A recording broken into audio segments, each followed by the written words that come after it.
नमस्कार दोस्तों, मैं दिनेश शर्मा आपके अपने यूट्यूब चैनल में एक बार फिर से आपका हार्दिक स्वागत करता हूं।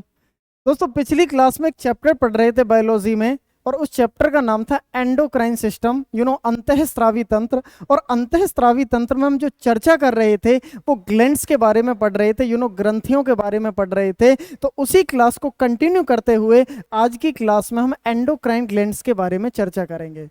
अगर आपने हमारी पिछली वीडियो अभी तक नहीं देखी है तो इसी वीडियो के डिस्क्रिप्शन में आपको लिंक मिलेगा, डायरेक्ट आप उस वीडियो पर वहां से पहुंच सकते हैं। तो आइए, समय को ज़्यादा जाया ना करते हुए आज की क्लास को हम स्टार्ट करते हैं। तो स्टूडेंट, आज की क्लास में हम चर्चा करने वाले हैं, एक अंतःस्रावी ग्रंथि पढ़ेंगे और उस ग्रंथि का नाम होगा एड्रिनल ग्लैंड।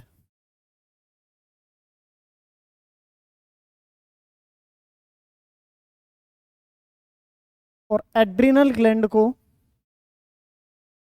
हिंदी में एड्रिनल ग्रंथि ही देखने को मिलेगा, और इसको हिंदी में अधिवृक्क ग्रंथि के नाम से भी जाना जाता है। अच्छा, जो एड्रिनल ग्लैंड होती है ये होती कहाँ है? अधि का मतलब आधा, और वृक्क का मतलब होता है किडनी। वृक्क का मतलब क्या होता है? किडनी। तो किडनी के जो ऊपर वाले आधे पार्ट पर पाई जाती है, that is called adrenal gland. देखिए student, that's a very very most important gland. Paper में बहुत बार इसमें से क्वेश्चन पूछा गया है। ये जो हमारी एड्रिनल ग्लैंड होती है, ये दो भागों में बटी हुई होती है। सबसे पहला इसका एक भाग होता है, that is called medulla. English में भी और हिंदी में भी मेडुला। और दूसरा एक भाग होता है, दैट इज कॉल्ड कॉर्टेक्स। सबसे पहले मैं मेडुला की बात करता हूं स्टूडेंट। जो मेडुला होता है ना, इस मेडुला से दो हार्मोन्स रिलीज होते हैं, क्योंकि ग्रंथियों से हार्मोन्स रिलीज होते हैं। तो सबसे पहला जो हार्मोन्स होता है वो होता है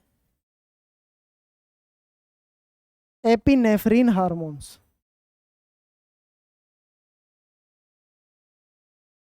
और स्टूडेंट, जो सेकंड हार्मोन्स रिलीज होता है, that is called nor epinephrine hormones.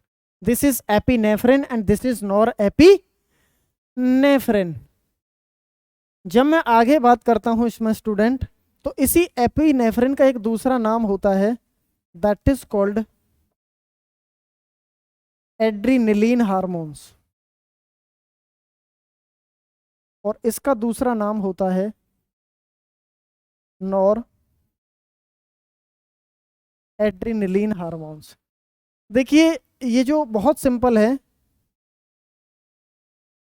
ये जो नेफ्रीन शब्द निकला है ना, हमारी किडनी का जो सेल होती है, किडनी की सेल को वृक्क किडनी की सेल को जो बोला जाता है वो नेफ्रॉन बोला जाता है। Nephron is the structural and functional unit of kidney. तो उसी शब्द से निकला है, that is called नेफ्रिन, epinephrine and this is nor epinephrine. और ये जो एड्रेनलिन शब्द निकला है, ये एड्रिनल शब्द से निकला है, this is adrenaline and this is nor adrenaline. आइए थोड़ा सा इसमें हम जानते हैं। ये जो एड्रिनल ग्लैंड होती है ना, इसको इमरजेंसी हार्मोन्स के नाम से भी जाना जाता है। इसको हिंदी में बोला जाता है आपातकालीन हार्मोन्स। दूसरा, इस हार्मोन्स को या इस ग्लैंड को आर्मी ग्लैंड के नाम से भी जाना जाता है। इसको बॉडीगार्ड ग्लैंड के नाम से भी जाना जाता है। इस ही ग्लैंड को 3F के नाम से भी जाना जाता है। और इसी ग्लैंड को स्टूडेंट डू और डाई के नाम से भी जाना जाता है, जिसको करो या मरो भी कहते हैं। और अगर मैं इसी ग्रंथि की बात करूं, तो इसी ग्रंथि को या इसी हार्मोन्स को ओडोलडो हार्मोन्स के नाम से भी जाना जाता है। और इसी ग्लैंड को 4S के नाम से भी जाना जाता है। सबसे पहला emergency hormones, army gland, body guard gland, 3F, do और डाई, ओडोलडो हार्मोन्स एंड 4S। अच्छा, इनके नाम ये इतने क्यों होते हैं और कैसे होते हैं, आइए इसको थोड़ा सा हम जानते हैं, प्रैक्टिकली समझने की कोशिश करते हैं इसको। देखिए, ये जो एड्रेनलिन और एपिनेफ्रिन होता है ना, ये होता है डर वाला हार्मोन्स। कैसा होता है स्टूडेंट? डर वाला हार्मोन, जो डर पैदा करता है। और ये होता है कि जो डर पैदा नहीं करता, आपको जो ब्रेव बनाता है, जो बहादुर बनाता है, वो कौन सा हार्मोन्स होता है? Nor epinephrine. अच्छा, मैं आपसे एक सवाल करता हूं कि डरना अच्छी बात है कि बुरी बात है? सर, डरना तो बुरी बात है। जी हाँ, डरना बुरी बात है, लेकिन किसी किसी जगह पर परिस्थिति अनुसार डरना भी अच्छी बात होती है। तो जैसे ही आप डरते हैं तो डर आपके अंदर क्रिएट होता है, तो that is called adrenaline hormones release होता है। डर नहीं लगता है तो वहां नॉर एड्रेनलिन। देखिए कैसे होता है। देखिए, जब आपको डर लगता है तो आप इमरजेंसी में होते हैं, आपके सामने एक ऐसी आपातकालीन स्थिति सामने खड़ी हो जाती है जिससे जब आपको डर लगता है, आप ऐसे समझिएगा, आ, यू नो आपके सामने एक पिल्ला, यू नो कुत्ते का बच्चा, छोटा बेबी है, पिल्ला है आपके सामने। अब पिल्ला आपके सामने भौंकता आ रहा है, भौंकता आ रहा है। अब आप डरोगे क्या उससे? नहीं डरेंगे। आप उसे ऐसे पैर भगा के उसे भगा देंगे, मानो आप उससे डरेंगे नहीं। लेकिन उसी की जगह आपके सामने कोई नस्ल वाला कुत्ता आ जाए भौंकता हुआ, तो आप कहीं ना कहीं उससे छिपने की कोशिश करेंगे, आप अपने शरीर को बचाव करने की कोशिश करेंगे। तो क्यों? क्योंकि आपके शरीर के अंदर एक हार्मोन्स रिलीज हुआ, डर वाला हार्मोन्स, कि भाई इससे बच जा तू। अब जैसे ही आप बचाव करेंगे तो आपके सामने एक आपातकालीन स्थिति उत्पन्न होगी, that is called emergency hormone. जब आप बचने की कोशिश करेंगे, अपनी बॉडी का बचाव करेंगे, तो आर्मी भी हमारी क्या करती है जी? सुरक्षा। तो ऐसे ही आपने अपनी बॉडी की सुरक्षा की, बॉडी गार्ड भी क्या करता है? सुरक्षा करता है। तो उसी प्रकार आपने अपने शरीर की सुरक्षा की। अच्छा, जो 3F है, इस 3F का मतलब क्या होता है? एक का मतलब होता है फाइट, और एक का मतलब होता है फ्राइट, और एक का मतलब होता है फ्लाइट।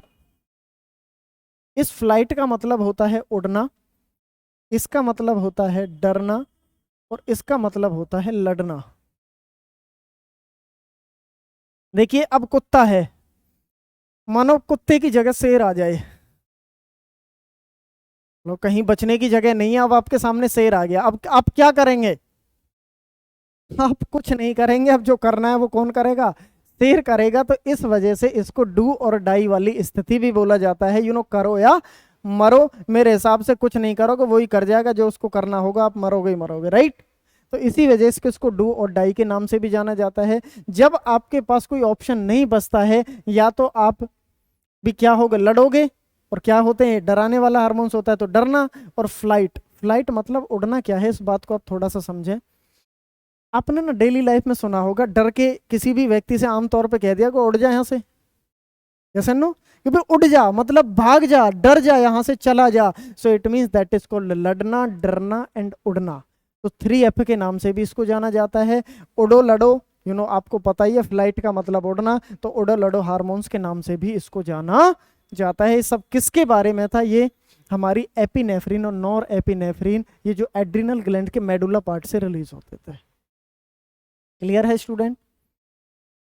अभी इसमें एक बचता है, दैट इज कॉल्ड 4S। अब ये 4S क्या होता है, कैसे होता है, आइए हम इसको समझते हैं बड़े अच्छे तरीके से। अभी आपने थोड़ी देर पहले स्टूडेंट जाना कि adrenal gland are divided into two parts, first is medulla and second is cortex. Medulla के बारे में हम जिक्र कर चुके हैं। आइए अब हम जानते हैं किसके बारे में? कॉर्टेक्स के बारे में। तो ग्रंथि का एक भाग होता है कॉर्टेक्स, और कॉर्टेक्स से होते हैं 3 हार्मोन्स रिलीज। कितने हार्मोन्स रिलीज होते हैं? 3। जिसमें जो सबसे पहला हार्मोन्स होता है ग्लूको कॉर्टिकॉइड्स। इसको हिंदी में भी क्या कहते हैं? ग्लूको क्वार्टिकॉइड्स। दूसरा होता है जी मिनरलो कॉर्टिकॉइड्स, और हिंदी में भी सेम है स्टूडेंट, और तीसरा होता है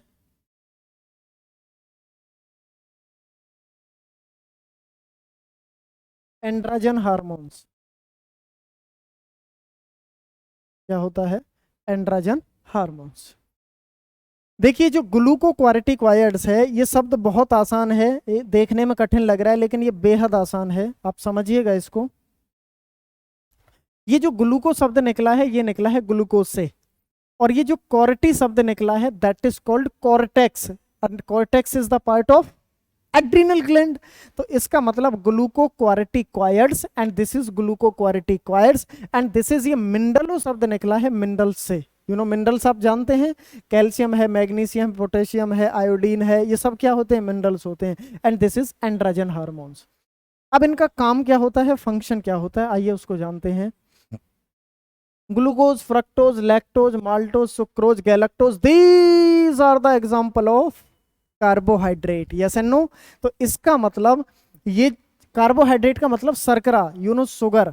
तो आपके शरीर में जितना भी शुगर लेवल होता है उस सभी को जो कंट्रोल करने का काम करता है वो कौन करता है? ग्लूकोकोर्टिकॉइड्स करता है। और इस ग्लूकोकोर्टिकॉइड्स का एक दूसरा काम होता है कि ये स्टूडेंट आपके स्ट्रेस लेवल को भी कंट्रोल करता है, यू नो आपके तनाव के लेवल को भी कंट्रोल करने का काम करता है। और मिनरलोकोर्टिकॉइड्स आपके शरीर में सॉल्ट लेवल को कंट्रोल करने का काम करता है। और आपका जो एंड्रोजन हार्मोन्स होता है, इसको सेक्स हार्मोन्स के नाम से भी जाना जाता है। यू नो आपके शरीर में जो कंट्रोल करने का काम करता है सेक्स को, वो कौन करता है? Androgen hormones. अभी आपने थोड़ी देर पहले जाना कि इसको 4S के नाम से भी जाना जाता है। तो स्टूडेंट वो 4S क्या है? This is first S and this is second S and this is third S and this is fourth S. So it means 4S के नाम से भी इसको जाना जाता है। क्लियर है स्टूडेंट? तो मैं उम्मीद करता हूं दोस्तों आपको वीडियो पसंद आई होगी। आज हमने इस ग्रंथि के बारे में, एंडोक्राइन ग्लैंड्स के बारे में जाना। ऐसी ही इसी एंडोक्राइन ग्लैंड्स को आगे बढ़ाते हुए अगली वीडियो में एक नई ग्रंथि के बारे में जानेंगे। तब तक आप हमारा इंतजार करते रहिएगा। तो इसी अंदाज में फिर आपसे अगली वीडियो में हमारी मुलाकात होगी। अगर आपको वीडियो अच्छी लग रही हो तो कमेंट सेक्शन में कमेंट करिएगा। अगर चैनल अभी तक आपने सब्सक्राइब नहीं किया है तो चैनल को भी सब्सक्राइब कर दीजिएगा और लाइक का बटन जरूर दबा दीजिएगा। तो ओके, थैंक यू। आप सभी का एक बार हमसे जुड़ने के लिए बहुत बहुत धन्यवाद। Okay, thank you.